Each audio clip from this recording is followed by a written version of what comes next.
everyone, I'm Jungle Jack Hanna, right here at Busch Gardens, Tampa, and you're listening to Pavlina's Kidz Place. Hey everyone, this is Pavlina from Pavlina's Kidz Place, and I'm on location in Tampa, Florida at Busch Gardens, and I'm here with animal expert Jack Hanna. Hello. How you doing? I'm good. How are you? You like animals? I love animals, yes.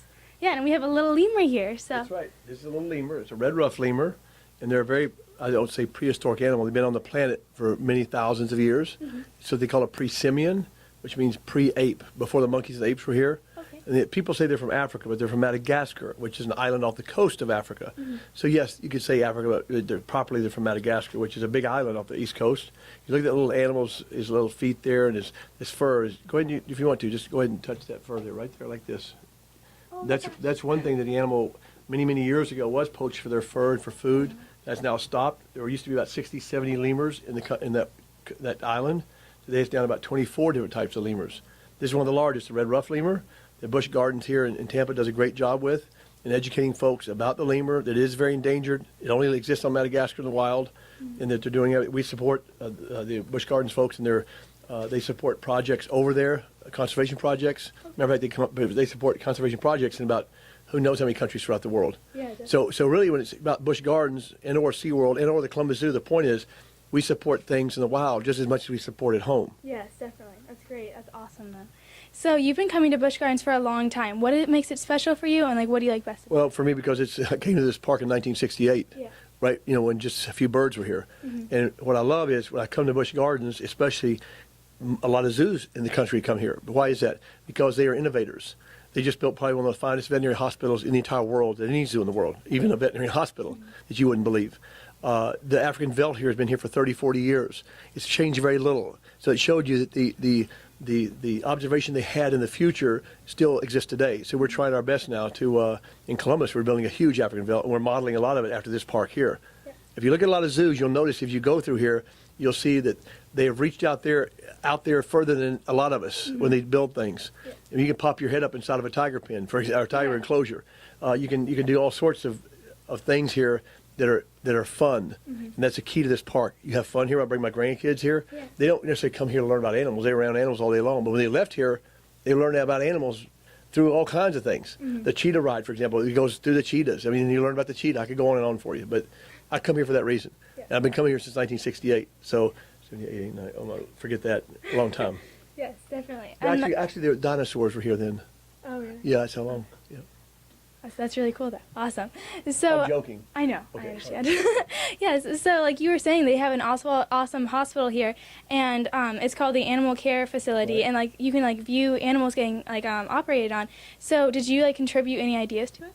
Well, the only idea I contributed was, as I go around the world filming, there's a place called Hillsville Sanctuary in Australia that they did go to and look at, because it was one of the only ones at that time. Even though dog and cat hospitals have a little window you can look in, but this is animals like the lemur, like the lion, like big animals, wild animals, and they had that concept there, but not to the extent that Busch Gardens took it. I mean, they can operate on an animal, and they're going to do it anyway. So why not let the public see that? There's nothing secret going on here, Yeah, exactly. This, animals. People don't realize this. Animals can get sick like humans. Animals also pass away like humans. You follow me? It's what we call Earth. And we all come here and we all leave here. The same thing happens in the animal world. And people need to understand that. Some people think, oh my gosh, at the Columbus Zoo, a lion died. Well, he was 38 years old. Yeah. They only live in the wild till they're 20. People have to understand that we're all here on the earth and we're all going to leave the earth. In Busch Gardens, these animals have longevity records here. They've lived longer than anywhere in the world here, as well as other parks. Yeah, definitely. That's awesome that they live longer, though. But the care is very important. It's called preventive medicine. Yes.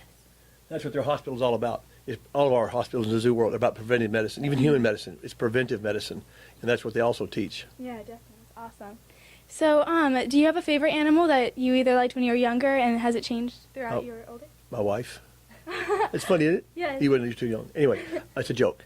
No, it's not a joke. Ooh, watch out. I love all animals. I did have a baby elephant when I was young. Oh my God. I was 22 years old. Yep. So it's been a lot of fun working with it. Awesome. I would have a hard time picking. Come here. Isn't that beautiful? Every time I see a lemur, I'm amazed. Every time. I don't care how many times that is, which are hundreds.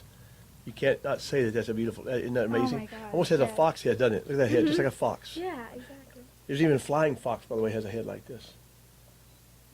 So cute. Oh my goodness. Okay. You do one more. Oh, yes. So growing up, kids have all kinds of obstacles. What kind of obstacle did you have, and how did you overcome or deal with it? I've never been, what kind of obstacles did I have? Oh, brother. Well, growing up, the obstacle was basically I wanted to be a zookeeper since I was like 15. Oh, wow. And people made fun of that back then because zoos back then in this country, back in the 1950s and 60s, that's how old I am, should have been shut down, most zoos in this country. Today, it's the #1 recreational attended event, so to speak, in the country. Last year, there were about 221 zoos and aquariums, all right, SeaWorlds, Busch Gardens, all of them.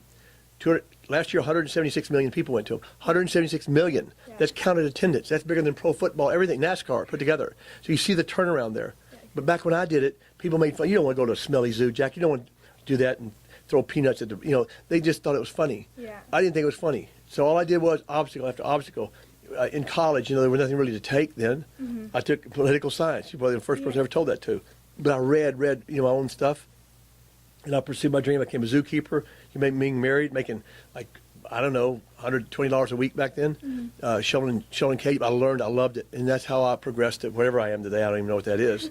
But someday when I retire, I want to go back to that, believe it or not. Yeah. Taking care of the animals. Yep. Yeah, definitely. That's awesome. Well, thank you so much for talking to me. Thank you. You did a great job.